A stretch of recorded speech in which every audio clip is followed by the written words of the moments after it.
arinta shanaad waxa waaye in laga fogaado naqamaadka muusiga xalawaan soo marna darsiga Soomaan heesaha muusikada wata inay xaraam yihiin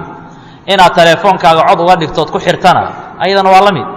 oo naqmadaas uu kugu soo dhaco mararka qaar waxa ku dhaca codkan ku soo dhacaya meel laga xiro ma yaqaan meel laga bedelana ma yaqaan telefoonka waa sitaa oo inuu halow yiraahdo u sitaa wata laakiin meelaha gudihiisa ah waxba kama warhayo telefoonada qaarna waa kuwa iska qayla dheer codka ku xiranna aysan fiicnayn in badan laakiin telefoonkaas oo kale wuxuu ku keenayaa in lagu tuhmo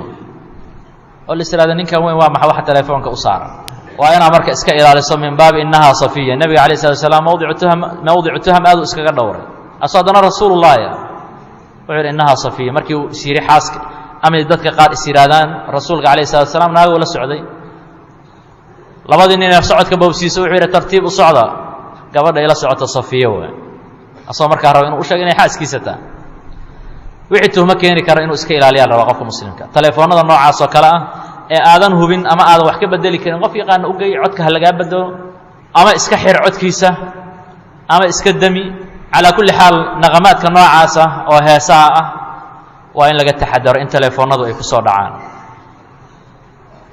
waxyaabo badan oo la saaro karo oo aan noocaas ahayn jira